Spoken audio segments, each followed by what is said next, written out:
Sir, opposition parties का जो रवैया है पार्लियामेंट में, वो लोकसभा और राज्यसभा में, लोकसभा को कल सैनिटाइज किया गया इसी वजह से, और राज्यसभा भी कल बंद हो गया।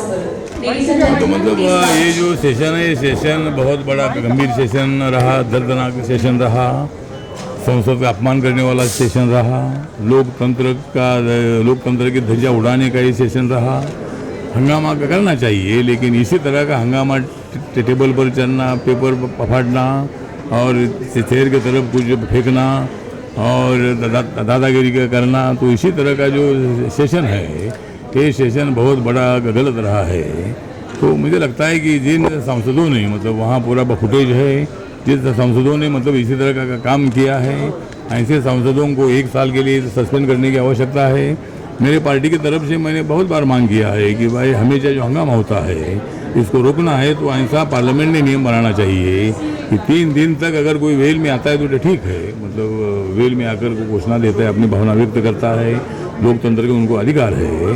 लेकिन चौथे दिन अगर कोई वेल में आएगा तो उनको ऑटोमेटिकली 1 साल सस्पेंड करने का नियम अगर बनेगा, तो मुझे लगता है कि ऑटोमेटिकली मेंबर ऑफ पार्लियामेंट इसमें कोई मतलब अनुभव ले लेंगे। तो इसीलिए ऐसा कोई नियम बनाने की आवश्यकता है। और ये सेशन में जो अपोजिशन में बोल रहे हैं कि भाई ये मार्शल ने ऐसा किया, मार्शल ने कुछ भी नहीं किया है, मार्शल पर हमला करने की भी कोशिश हुई, और ये बात मतलब बहुत बड़ी गंभीर रही है। चेयरमैन पर आरोप लगाने की कोशिश हो रही है, ये भी बात अच्छी नहीं है। लोकसभा में जितना राज्यसभा में ज़्यादा हंगामा हुआ, राज्यसभा में ज़्यादा दादागिरी हुई, उतनी लोकसभा में दादागिरी हुई नहीं, लेकिन हाउस का कामकाज हुआ नहीं। तो ऐसा लोकतंत्र में होना अच्छी बात नहीं है। पूरा जनता का पैसा बर्बाद करना अच्छी बात नहीं है, और इसीलिए कोई न कोई तो नियम बनाने की आवश्यकता है। और ऐसा अगर रोज़ अगर कोई जेल में आ जाएगी, उनको 1 साल के लिए निलंबित मतलब उनको निलंबित करने की आवश्यकता है, ऐसा मुझे लगता है। सर, राहुल गांधी जी ये कह रहे हैं कि ये तो हमारे डेमोक्रेसी पे हत्या है। नहीं, मुझे लगता है कि डेमोक्रेसी पर हत्या नहीं है, डेमोक्रेसी की हत्या है। मतलब ये डेमोक्रेसी की हत्या करने की कोशिश अपोजिशन कर रहा है। या तो रोज़ हंगामा करना है, क्या तुम्हारा अधिकार होता है? चर्चा करने के लिए आप लोग आए हैं, 20-25 लाख 10-12 लाख लोगों ने आपको चुनकर दे दिया है, तो ये क्या हंगामा करने के लिए दे दिया है क्या? तो इसलिए मुझे लगता है कि राहुल गांधी के बोलने में कोई तथ्यता नहीं है। राहुल गांधी झूठे आरोप लगाने का काम करते रहते हैं, और उसमें कांग्रेस का बिल्कुल फायदा नहीं है। राहुल गांधी के कारण कांग्रेस का भारी नुकसान हो रहा है, ऐसा मेरा मानना है। सर, एक आखिरी सवाल ये है, बहुत इंपॉर्टेंट सवाल ये है कि जो लोग मिनिस्टर बने, उसमें से कुछ बहुत सारे शेड्यूल कास्ट के भी थे, कुछ ओबीसी के भी थे, या और भी जो वर्ग को रिप्रेजेंट करते हैं, जिनको मोदी सरकार में मंत्री बनाया गया, उनको ये तक मौका नहीं मिला कि वो अपनी बात, वो उनका इंट्रोडक्शन प्रधानमंत्री जी बाकायदा पार्लियामेंट में कराएं, पूरे देश के सामने उनके बात का उनको इंट्रोड्यूस करें।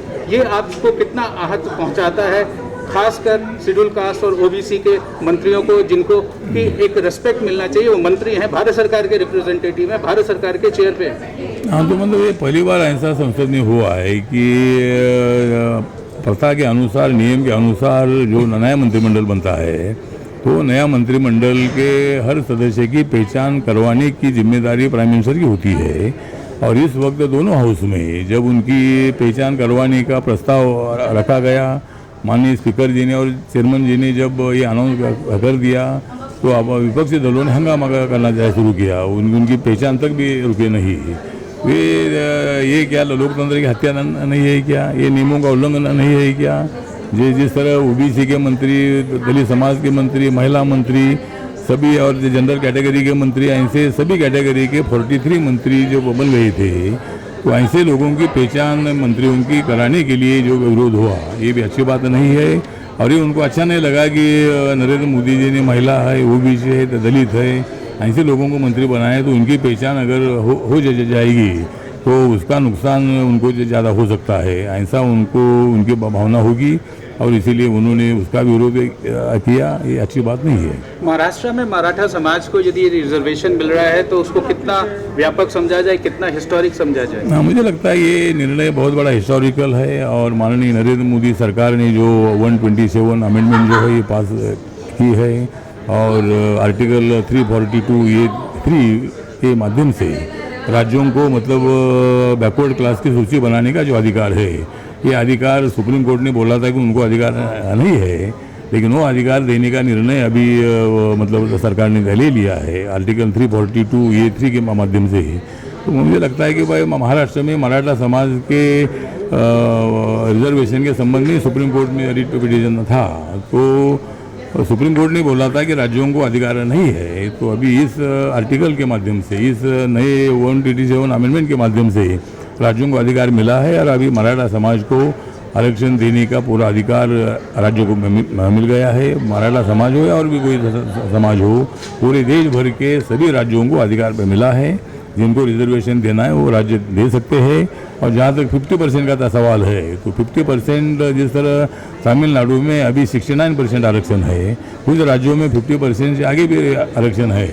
तो मुझे लगता है कि जितना आरक्षण देना है वो देने का राज्यों को अधिकार है और राज्य अपना अधिकार का उपयोग करते हुए अपने विधिमंडल में कानून पास करके मतलब आरक्षण देने का निर्णय ले सकते हैं।